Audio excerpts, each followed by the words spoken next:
बने अरहम, बने अरहम, बने अरहम, बने अरहम। परम प्रभु को प्रणाम। परम पूज्य गुरुदेव आचार्य सिंह महास्वामी जी को वंदन। मुनि हेमंत कुमार जी श्रावक श्राविका। साधक जब साधना के मार्ग पर कदम बढ़ाता है तो उसके सामने एक लक्ष्य होता है कि मुझे मुक्ति को पाना है, मुझे परम आनंद को पाना है, मुझे संसार चक्र से छूटना है, मुझे परम सुख को पाना है। ऐसे कुछ लक्ष्य लेकर के चलता है। भगवान प्रभु महावीर कहते हैं, यदि तुम्हें परम सुख को पाना है, परम शांति को पाना है, परम आनंद को पाना है या मुक्ति को पाना है, तो उसका एकमात्र उपाय क्या है? कषाय मुक्ति। क्या उपाय है? कषाय मुक्ति। कि अगर तुम कषाय से छूटने का अभ्यास करते हो, कषाय से छूट जाते हो, तो तुम्हें परम मुक्ति मिल सकती है, परम आनंद और परम शांति का अनुभव हो सकता है। लेकिन अनादि काल से हमारे साथ में क्रोध, मान, माया, लोभ, इनका जिगरी संबंध बना हुआ है, गहरा संबंध बना हुआ है। परंतु साधना के द्वारा हम इस संबंध को भी तोड़ सकते हैं। हम इस क्रोध, मान, माया, लोभ से भी छुटकारा पा सकते हैं, बशर्ते अपने भीतर, स्वयं के भीतर वैसी तड़प पैदा हो। हम प्रातःकालीन प्रवचन श्रृंखला के अंतर्गत कषाय मुक्ति किल मुक्ति रेव, जिसके अंतर्गत हम क्रोध के बारे में कुछ जानने समझने का प्रयत्न कर रहे हैं। क्रोध क्या है और क्रोध का परिणाम क्या आता है, हमने इन दो बिंदुओं पर बातचीत की है। क्रोध का परिणाम क्या? एक शब्द में क्या है? सर्वनाश। क्रोध का परिणाम एक शब्द में अगर कोई पूछे तो वो क्या है? सर्वनाश। हम इस सर्वनाश से कैसे बचें? हम इस क्रोध से कैसे छुटकारा पाए? इस आदत को कैसे बदलें? तो इसके लिए आज हम कुछ बातचीत कर लेते हैं कि अगर इस क्रोध से छुटकारा पाना है तो हमें क्रोध के कारण को खोजना पड़ेगा कि क्रोध आने का कारण क्या है। और आप देखना, हर व्यक्ति के जीवन में अलग अलग इसके कारण मिलेंगे। अब किसी का पेट दुखता है, डॉक्टर के पास जाते हैं तो डॉक्टर सबसे पहले क्या करता है? क्या खोजता है? कारण, निदान करता है कि किस कारण से पेट दर्द हो रहा है। अच्छा, आंतों में सूजन है या और क्या हो जाता है? अल्सर है या और कुछ क्या प्रॉब्लम है, मूल कारण तक जाने की कोशिश करता है। इसलिए क्या करवाता है? टेस्टिंग करवाता है। वे टेस्टिंग करवा दो ताकि पता चले, निदान हो जाए, ये कारण पता चल जाए कि किस कारण से दर्द हो रहा है। उसके बाद में तो उसका इलाज संभव है। और ऐसे नहीं जाती बस डॉक्टर साहब पेट दुखे दवाई दे दो, डॉक्टर दवाई दे देता है ना, पहले तो पेट पे हाथ रखेगा, इधर उधर इधर दबाएगा, करेगा, फिर इसके बाद लगेगा नहीं भाई ऐसे तो नहीं पता चला, तो एक काम करो, एक्सरे भी करवा दो या नहीं तो सोनोग्राफी करवा दो, कुछ भी, मतलब इस तरह से टेस्टिंग करवाएगा, ब्लड टेस्ट करवाएगा, कुछ न कुछ, ताकि क्या है, पता चले कि इस दर्द का कारण क्या है। ऐसे ही क्रोध व्यक्ति को आता तो है, चाहता है कि मैं क्रोध से छूट जाऊं, क्रोध से छुटकारा हो जाए, लेकिन होता नहीं है। क्यों नहीं होता? क्योंकि जब तक कारण मौजूद रहेगा, जब तक कारण रहेगा, तब तक इलाज संभव नहीं है। और हमें इस क्रोध से छुटकारा पाने के लिए जड़ तक जाना पड़ेगा। एक बार एक दार्शनिक जिसका नाम था माओ, और वो अपने जीवन की बड़ी अच्छी सी घटना बताते हैं। कहते हैं कि वह लिखते हैं, मैं छोटा था, होगा कोई 8-10 साल का, और मेरी माँ को बगिया बहुत पसंद थे। मेरे घर में पीछे एक अच्छी बगिया थी जिसमें रंग बिरंगे फूल खिले हुए रहते थे, अलग अलग फूल लगे हुए रहते थे, और माँ उनकी बड़ी देखभाल किया करती थी। एक दिन किसी कारण से माँ को 3-4 दिन के लिए बाहर जाना होगा, तो वो जाने लगी। तो उदास हो गई। तो मैंने पूछ लिया कि माँ उदास क्यों? तो कहा कि बेटा देख, मेरे को 4 दिन के लिए बाहर जाना है और मेरी चिंता है कि पीछे से बगिया को कौन संभालेगा। तो कहा कि एक काम करो माँ, आप चले जाओ, मैं रह जाऊंगा और मैं इस बगिया की साथ संभाल करूंगा। तो कहा तू कर लेगा? हाँ मैं कर लूंगा। अच्छा ठीक है। माँ बड़ी खुश हुई और चली गई। और पीछे उस बालक ने, माओ ने क्या किया, बगिया की बहुत सार संभाल की। सार संभाल क्या की कि उस पत्तियों पर, फूलों पर जो मिट्टी आदि जमी थी उसको कपड़े से साफ कर दिया। वो रोज पानी देता था। वो सोचता कि माँ कितनी नासमझ है, वो सारा का सारा पानी वेस्ट करती है। मतलब पानी कहाँ देती है, सारा का सारा नीचे देती है और सारा पानी इधर उधर फैल जाता है, बिखर जाता है, वेस्ट होता है। वो क्या करता, ऊपर पानी देता, सीधा पानी कहाँ देता, फूल पे, पत्तियों पे पानी डालता। और ऐसे करते 4 दिन बीत गए। माँ आई और देखा कि सारी की सारी बगिया मुरझाई हुई है, सारी बगिया मुरझा गई। तो कहा कि बेटा ये क्या हुआ, तुमने सार संभाल की नहीं, ध्यान नहीं दिया, पानी का सिंचन नहीं किया। कहा कि माँ मैंने सब कुछ किया लेकिन फिर भी ये बगिया मुरझा गई, मैं क्या करूं? तो कहा कि तुमने क्या किया? कि देखो मैंने पहले तो है ना इन पौधों पे कितनी कितनी मिट्टी थी, मैंने सारी मिट्टी को हटाया। तुम रोज जब पानी देते थे ना, सारा का सारा पानी वेस्ट करती थी और मैं क्या करता था, ऊपर पानी देता था, फूल को पानी देता था, पत्ती पे पानी डालता था, लेकिन तुम तो सारा पानी वेस्ट करती थी। तो कहा कि बेटा यही तो तुमने गड़बड़ कर दी। अरे इन फूलों की मूल, आत्मा कह दो, जड़ कह दो, जिससे इनको पोषण मिलता है, वो क्या है, वो तो जड़ है। अगर जड़ को तुम सिंचन दोगे तो इनको खुराक मिलेगी, इन तक ऊर्जा जाएगी। और तुम सिर्फ इनको सिंचन करो और जड़ को अगर सिंचन नहीं किया तो कुछ भी नहीं बना। इसलिए जड़ का सिंचन जरूर। मूल कारण क्या है, अगर आज फूल खिल रहा है, पत्तियां निकल रही, तो उसका मूल कारण क्या है, जड़ को सिंचन मिल रहा है। ऐसे ही जब तक सिंचन मिलेगा तब तक वह चीज पल्लवित पुष्पित होती जाएगी। तो यह क्रोध जो व्यक्ति के भीतर अपना साम्राज्य किए हुए हैं, आधिपत्य किए हुए हैं व्यक्ति पर, कि चाह करके भी व्यक्ति उससे निकल नहीं पाता। इसका कारण क्या है कि जब तक उसके भीतर मूल कारण रहेंगे तब तक क्रोध से छुटकारा पाना बहुत मुश्किल है। तो आज हम थोड़ा सा कारणों की खोज कर लेते हैं कि क्रोध आने का कारण क्या है, किस कारण से व्यक्ति को क्रोध आता है। तो चलिए आप लोगों में से अब इसको कारण बता दो, फिर हम क्या करेंगे, फिर इसके उपाय के बारे में बातचीत करेंगे। लेकिन पहले कारण खोज लेते हैं। तो काउंट भी करते रहना, देखो कितने कारण हमारे सामने निकल करके आते हैं। हाँ एक एक है ना। हाँ पहला देखो हमारे सामने क्या आया कारण, कि मन का जो अपने साथ होता ना वो बताना, दूसरे का मत बताना, अपने साथ सुना है मत बताना। पहला क्या कारण आ गया कि मन के अनुकूल नहीं होता तो गुस्सा आता है। एग्री आप लोग? कि जैसे मन के विपरीत हो गया, मन की जैसा चाहते थे वैसा नहीं हुआ, तो इतने में क्या हो जाता है, गुस्सा आ जाता है। करते नहीं हो, आ जाता है। अच्छा और अभी एक कारण आया। हाँ ये भी बहुत बड़ा कारण है। जब व्यक्ति के अहम पर चोट लगती है तो कहते हैं कि क्या आ जाता है, गुस्सा आ जाता है। अहंकार और क्रोध है ना, ये अहंकार और फुफकार, ये दोनों सगे भाई, जुड़वा भाई। अहंकार और फुफकार दोनों ट्विंस है कि अहंकार पर चोट लगेगी तो गुस्सा आएगा, निश्चित रूप से आएगा।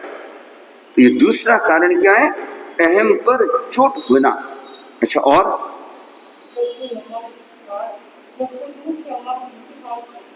हाँ, जब हमारे पर कोई झूठा ब्लेम लगाते हैं, कोई झूठा आरोप लगा देते हैं, गलती तो की नहीं फिर भी डांट देते हैं। आपने कुछ नहीं किया लेकिन फिर भी ब्लेम लगा देते हैं, फिर भी आपको डांट देते हैं। और खास करके बच्चों के साथ बहुत बार होता है कि बच्चे बेचारे कुछ करते नहीं, करता तो कोई बड़ा वाला है, डांट मिलती है। छोटे क्या करता है, छोटा वाला है, डांट मिलती है बड़े वाले, बोले मैंने कुछ किया ही नहीं, फिर मेरे को क्यों डांटते हो। ऐसा होता है। बच्चों के बीच में बहुत, बड़ों के बीच में मिलेगा, देरानी जेठानी के बीच में मिलेगा कि मान लो देरानी जेठानी है, अब एक को कह नहीं सकते तो क्या दूसरे को सुनाएंगे, जो सुनने वाले ना उसको सुनाएंगे, जो सामने बोल रहे हैं उसको नहीं सुनाएंगे। ऐसा भी होता है बहुत बार। तो क्या किया नहीं है, लेकिन फिर भी उनको डांट मिलती है, उनको सुनना पड़ता है, तो फिर गुस्सा आ जाता है। तीसरा कारण आ गया। और बोलिए। हाँ, तिरस्कार करता है, किसी ने आपका अपमान कर दिया, तिरस्कार कर दिया, या व्यंग्यात्मक शब्दों का प्रयोग कर दिया, कटु शब्दों का प्रयोग कर दिया, ऐसे चुपके शब्दों का प्रयोग कर दिया, इंसल्ट कर दी, तो भी गुस्सा आ जाता है। ये ऐसे कारण है। और क्या? हाँ, गाली गलौज करता है, किसी ने अपशब्द बोल आ गया, इसके अंतर्गत ही आ गया। और बोलो। हाँ बोलो भाया। है? हाँ, केवे और मान्य बने जना पछे फिर गुस्सा आ जाता है। आपने कहा, सामने वाला सुन नहीं रहा है, सामने वाला आपकी बात को मान ही नहीं रहा है। और कई की होता है, एक बार का नहीं माना तो कोई बात नहीं, दूसरी बार का नहीं माना तो कोई बात नहीं, तीसरी बार का नहीं माना तो फिर तो धनाधन या फिर बमबारी चालू हो जाती है। तो कहा हुआ नहीं मानते तो भी गुस्सा आता है। और हाँ, ये भी बहुत बड़ा कारण है कि जो कार्य करना होता है समय पर अगर नहीं करते हैं, मान लो आपको कहीं जाना है और कह दिया श्रीमती जी को कि देखो तैयार हो जाओ, जाना है अपने को। वो एक बार क्या हुआ, एक पतिदेव ने अपनी पत्नी को क्या, देखो अपने को जाना है, तुम तैयार हो जाओ। तो वो बोली कि 10 मिनट से आ रही हूँ। क्या बोला? 10 मिनट से आ रही हूँ। फिर क्या करे, देरी के 10 मिनट से आ रही हूँ। 5-7 बार ऐसे जब भी वो बोलता ना, क्या बोलती? 10 मिनट से आ रही हूँ। वो बोला करे लेट हो रहा। अरे आप भी कैसे आदमी हो, मैं 2 घंटे से बोल रही हूँ 10 मिनट से आ रही हूँ, रुक तो जाओ। क्या कि समय पे जब तैयार नहीं होते, या जिस समय जो काम करना है उस समय नहीं होता है, तो क्या आ जाता है, व्यक्ति को गुस्सा आ जाता है। ये सिर्फ कारण है। और क्या कारण हो सकते हैं? गलतफहमी। हाँ, किसी के बारे में मिसअंडरस्टैंडिंग हो जाती है, कोई ऐसी बात हो जाती है, या ऐसी बातें सुन लेते हैं जिसमें सच्चाई पता नहीं, तो ऐसी कई बार गलतफहमियां हो जाती है। और घर में कहते हैं कि एक तो होता है दर्पण और एक होता है रिश्ता। एक होता है दर्पण और एक होता है रिश्ता। और कहते हैं कि दोनों टूटते हैं। रिश्ता दर्पण है वो तो गलती से टूटता है, और रिश्ता है वो गलतफहमी से टूटता है। दर्पण तो कैसे टूटता है? गलती से टूट जाता है, लेकिन रिश्ता गलतफहमी से टूट जाता है। क्योंकि गलतफहमी के कारण से भी गुस्सा आने की संभावना बन जाती है। और क्या कारण हो सकते हैं? हाँ, गलती होते भी स्वीकार नहीं करता है तो गुस्सा आ जाता। मान लो गलती की ना, मैं तो करी गई, और आपने सीधे सीधे स्वीकार तो करने की आदत ही को नहीं। सीधे सीधे क्या स्वीकार कर ले? मारवाड़ी, राजस्थान ना, तो कई लोगों की आदत होती है कुछ स्वीकार नहीं करते। और अगर स्वीकार नहीं करते हैं, मान लो आपने गलती हो गई, स्वीकार नहीं किया, तो फिर सामने वाले को क्या आ जाता है? गुस्सा आ जाता है। ऐसे देखना, ये कुछ कारण हमारे सामने आए। लेकिन अब मैं थोड़े से और कुछ कारणों की चर्चा आपके सामने कर लेता हूं कि वातावरण का प्रभाव, कि घर में अगर तनाव भरा माहौल है, घर में अगर एक नकारात्मक वातावरण रहता है, तो उसके कारण से भी व्यक्ति को गुस्सा आता है। और एक कारण माना जाता है काम की अधिकता का भार, कि जब ओवरलोड काम करने का बहुत ज्यादा तनाव सा रहता है, यार ये करना, वो करना, ऐसे करना, वैसे करना। कई लोगों का होता है इतना बिजी, मतलब उनका वो शेड्यूल कह दो या ऐसे, वो इतना भार लेकर के चलते हैं, और उसके कारण से भी, अब मान लो काम का इधर तो टेंशन है, और इधर कोई बोल दे, इधर कोई टोक दे, इधर कोई रोक दे, इधर कुछ कह देना, इतने में तो भड़क जाता है। तो काम का जब भार होता है, लोड होता है ना, तो उसके कारण से भी व्यक्ति को गुस्सा आता है। और अगर किसी के साथ में कोई गलत व्यवहार, अनुचित व्यवहार या कोई दुर्व्यवहार कर देता है, तो भी व्यक्ति को गुस्सा आता है। स्वार्थ की पूर्ति में बाधा होना, तब भी गुस्सा आता है। अब मान लो आपका कोई स्वार्थ है जिसमें कोई बाधा डाल रहा है, तो देखना उस व्यक्ति पर क्या होगा, आपको गुस्सा आएगा। तो स्वार्थ पूर्ति में बाधा पड़ने पर व्यक्ति गुस्सा करता है। और सहिष्णुता की कमी, जिस व्यक्ति में सहन शक्ति नहीं है, टॉलरेंस पावर नहीं है, उस व्यक्ति को गुस्सा ज्यादा आएगा। हार्मोन्स का असंतुलन, हमारे शरीर में हार्मोन सीक्रेट होते हैं, हार्मोन्स रसायन का स्राव होता है, और जब उनका असंतुलन हो जाता है तो उसके कारण से भी व्यक्ति को गुस्सा आता है। और पेशेंस की कमी होती है, तब भी व्यक्ति को गुस्सा आता है। जिस व्यक्ति में धैर्य नहीं होता, बोलते ना उतावलापन, उतावला सो बावला, कि बस हाथों हाथ कह दिया काम होना चाहिए, अरे भी थोड़ा धैर्य भी रख लो, कि ना धैर्य क्यों रखा, हाथों हाथ होना चाहिए। तो ऐसे व्यक्ति को ज्यादा गुस्सा आता है। और एक बहुत बड़ा कारण माना जाता है पूर्व कर्म के संस्कार, पूर्व जन्म के संस्कार। ये बहुत बड़ा कारण कि पूर्व जन्म के संस्कार कई बार इतने शक्तिशाली होते हैं कसाय के, जिसके कारण से कहते हैं ना जन्मजात वैर, देखते ही वैर की भावना, प्रतिशोध की भावना, या किसी किसी व्यक्ति को देखते एकदम भयंकर गुस्सा आ जाता है। जैसे चूहा बिल्ली का वैर कह दो, सांप नेवले का वैर कह दो, तो देखते ही किसी व्यक्ति को देखते क्या होता है, एकदम मूड ऑफ हो जाता है, एकदम उसके प्रति द्वेष भाव पैदा हो जाता है। ये किस कारण से? ये पूर्व संस्कारों के कारण से होता है। कुछ शारीरिक, मानसिक, भावात्मक कारण भी होते हैं। शारीरिक कारण में जैसे माना जाता है श्वास का असंयम, जिस व्यक्ति का श्वास छोटा है उस व्यक्ति को गुस्सा ज्यादा आएगा। अगर आपका श्वास छोटा है मतलब 1 मिनट में अगर 17 से ज्यादा श्वास आते हैं ना, तो समझ लेना कि उस व्यक्ति को ज्यादा गुस्सा आने की संभावना रहेगी। तो जिसका श्वास छोटा है, जिसका शरीर कमजोर है, जो अनिद्रा से ग्रसित है, जिसको मतलब ऐसे कह सकते दवाई का साइड इफेक्ट कई बार हो जाता है, उसके कारण से भी कई बार कई लोग इतनी तेज दवाइयां, ऐसी ऐसी दवाइयां ली जाती हैं जिसके कारण से उनको गुस्सा भी आता है। तो दवाई का साइड इफेक्ट होता है, इससे भी गुस्सा आता है। या अति अस्वस्थता, जो व्यक्ति निरंतर बीमार रहता है, कुछ न कुछ बीमारी लगी रहती है ना, उन व्यक्तियों में चिड़चिड़ापन, गुस्सा का भाव ज्यादा आने लगता है। और मानसिक कारण जो माने गए, आग्रही सोच, नकारात्मक सोच, इस कारण से व्यक्ति को ज्यादा गुस्सा आता है। भावात्मक हो गया, अहम की प्रबलता, अहम पर चोट होती है।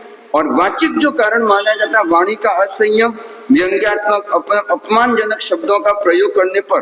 और कुछ कारण जो हमारी दिनचर्या से संबंधित है, तामसिक भोजन करना। ये तामसिक भोजन का मतलब क्या हो गया? जो बहुत ज्यादा तला फला, मिर्ची मसाला वाला जो भोजन होता है, वो जो व्यक्ति भोजन ज्यादा मात्रा में करता है, उस व्यक्ति को गुस्सा आने की संभावना ज्यादा रहती है। या फिर जो रूखा भोजन ज्यादा करता है, रूखा भोजन, सूखा भोजन अगर ज्यादा करता है, उस व्यक्ति को गुस्सा आने की संभावना ज्यादा बन जाती है। बिना चबाए भोजन करना, ये भी गुस्से आने का एक कारण है। एक आदमी चबा चबा करके खाता है और एक आदमी दबा दबा करके दबा दो, तो उस व्यक्ति को गुस्सा ज्यादा आएगा। बिना चबाए खाना, जल्दी जल्दी खाना, इस कारण से भी गुस्सा आता है। और जैसे बहनों की कुछ सिचुएशन होती हैं, जैसे मासिक धर्म का समय होता है, उनके नेचर में भी बदलाव आता है। ऐसे पुरुषों के भी जीवन में, मतलब महीने में ऐसे कभी कभी ऐसे कुछ टाइम का ऐसा होता है, ग्रह नक्षत्रों का प्रभाव से भी ऐसे होता है कि कभी कभी गुस्सा आने की संभावना बन जाती है। कि ये ऐसे गुस्से के कुछ कारण हैं जिसके कारण से व्यक्ति को गुस्सा आता है।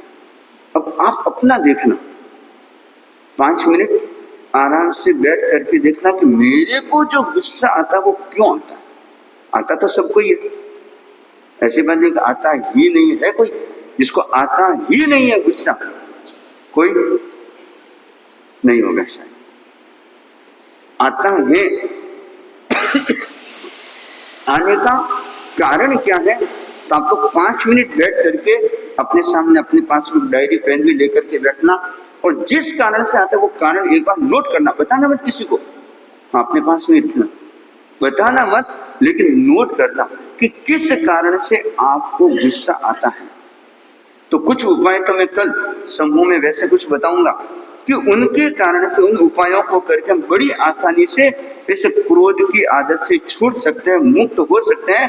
यह क्रोध क्या हो सकता है, क्या हो सकता है, छूट सकता है। इस क्रोध की आदत को बदल सकते हैं, लेकिन इसके लिए उन उपायों को भी जानना होगा। तो आज हमने कारणों के बारे में चर्चा की है, तो पहला आप होमवर्क इतना तो कर लेना। क्या करेंगे, 5 मिनट टाइम तो निकाल देंगे ना, या नहीं है टाइम? हमारा आज टाइम ही को नहीं मिल रहा है। 5 मिनट निकालना और आराम से शांति से बैठना। अच्छा, मेरे को गुस्सा क्यों आता है? अच्छा, मन के विपरीत हो जाता है, चलो ये कारण नोट कर लिया। अच्छा, अकारण ही गुस्सा आ जाता है। कई के लोग होते हैं, कोई कारण सामने विशेष नहीं होता, फिर भी गुस्सा आ जाता है, ऐसे भी लोग मिलेंगे।